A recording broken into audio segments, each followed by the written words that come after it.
comigo no livro de Jó, capítulo 7. Jó, capítulo de número 7. Graças a Deus. Você pode glorificar o Senhor, amém? Fique à vontade. Livro de Jó, capítulo de número 7.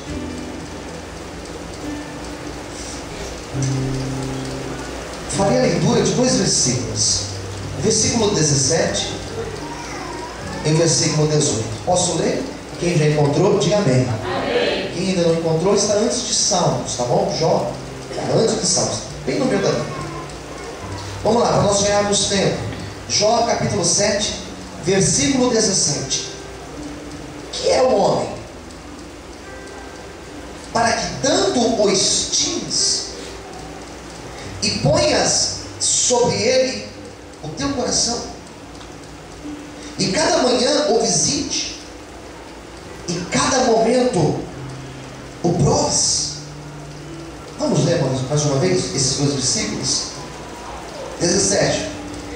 Que é o homem, para que tanto o estimes e ponhas sobre ele o teu coração, e cada manhã o visite, e cada momento o proves. Vamos orar? Senhor, revela, meu Deus, a tua palavra. Senhor, fale conosco, através, ó Senhor, desta pregação, através daquilo que nós ouviremos hoje. Inspira, meu Pai, a minha vida, traga inspiração do teu Espírito, para que ao abrir da minha boca o teu Espírito Santo possa comunicar o teu querer, a tua vontade, em cada coração que vai ouvir esta palavra, Senhor, em nome de Jesus. Todos digam amém? Amém. Desocupe a sua mão, aplauda o Senhor e glorifique a Deus. Queridos, se hoje fosse feito um concílio, se hoje a igreja moderna, pudesse fazer um concílio, pudesse se reunir para mexer na Bíblia, reformular alguns preceitos da palavra de Deus. Os concílios existiram há muito tempo, na época da igreja, do início da igreja e período medieval. Tivemos vários concílios, de Nicéia, de Trento, vários outros. Se a igreja moderna, se as teologias mais atuais pudessem reformular os livros da Bíblia, eu acho que alguns iriam opinar para que o livro de Jó fosse extinto da Bíblia. Acredito que algumas teologias, como por exemplo a teologia da prosperidade, sem dúvida eles dariam um jeito de arrancar esse livro.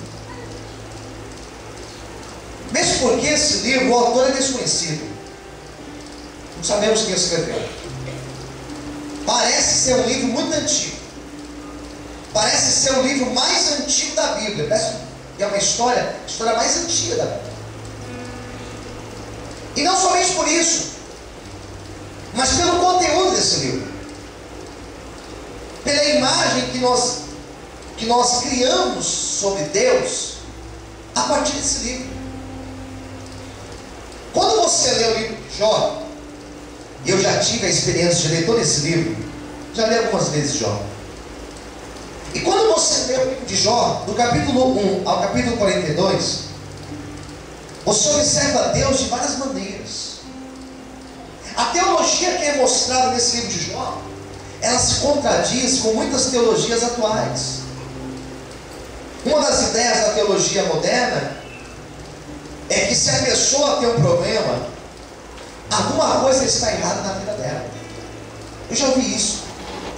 Eu já ouvi, e você já deve ter ouvido isso pelo rádio, pela televisão, algum pastor, algum bispo, algum apóstolo, algum semideus, e alguns são semideuses, né? Falando isso. Que se você não está prosperando financeiramente, você está na igreja errada. Que se você tem problemas na tua vida, tem alguma coisa errada com você. tem alguma coisa errada na tua vida. Então, se hoje fosse realizado um concílio entre essas igrejas que pregam uma teologia como essa, eu particularmente eu seria queimado numa fogueira, se eles tivessem esse poder de decisão, porque eu não acredito nisso. Não é o que o livro de Jó ensina. Porque quando você percorre as páginas do livro de Jó, é muito curioso você observar que as características que são dadas a Jó, e não foram características que Jó se deu. Alguém viu Jó e falou dele isso. Quais eram as características dele? Capítulo 1, depois você pode dar uma lida. Homem fiel, homem justo, reto, homem que se desvia do mal para agradar a Deus. Um homem que sacrificava pelos seus pecados e pelos pecados dos seus filhos. Um homem preocupado com a fé. Um homem preocupado do seu contato com Deus. Um homem preocupado dos pecados dos filhos. Olha que coisa. Um homem que tinha uma conduta íntegra. Um homem honesto. Um homem justo. Um homem que quando fazia negócios, ele não queria tirar proveito. Ele queria ser o justo. Um homem mais rico, ou um dos mais ricos de todo mundo. Nós temos várias características de Jó. Mesmo sendo um homem rico, mesmo sendo um homem financeiramente poderoso, a história vai dizer que mesmo assim ele era um homem que andava com Deus. Era um homem que tinha comprometimento com Deus. E o curioso desse livro, e alguns ateus usam esse livro, eu já vi ateu falando sobre esse livro, e eles questionam Deus olhando esse livro. Se Deus existe e Ele é todo poderoso, como se diz, por que esse Deus permite um homem bom, moralmente correto, ético?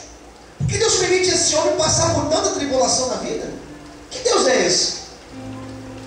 E aí vem uma grande confusão. Então nós temos algumas imagens de Deus dentro desse livro. E a primeira imagem que eu observo nesse livro é que Deus, o Deus que se relaciona com Jó, o Deus que se revelou no livro de Jó, é um Deus que permite seus filhos, seus escolhidos, passarem por lutas, passarem por problemas, passarem por provações. Por isso que se hoje você está como eu também, passando por uma luta, passando por uma provação, pode respirar aliviado. Não significa reprovação de Deus, não significa que Deus está magoado com você, não significa que Deus não existe. Se hoje você está numa luta, faz parte de todo um processo de Deus, um processo de exaltação de Deus na minha e na tua vida. Quando eu leio as páginas de Jó, eu percebo um Deus que leva os seus filhos para o deserto. Só que tem uma coisa, Ele leva para o deserto e Ele caminha com esse teu filho no deserto. Por isso que se hoje você está como eu, passando por um deserto, está como eu passando por uma luta, por uma provação, pode respirar aliviado. O Senhor está contigo e Ele vai te dar vitória nesse deserto, em nome de Jesus. Cadê o glória a Deus? Cadê o aleluia? Pode aplaudir ao Senhor, queridos.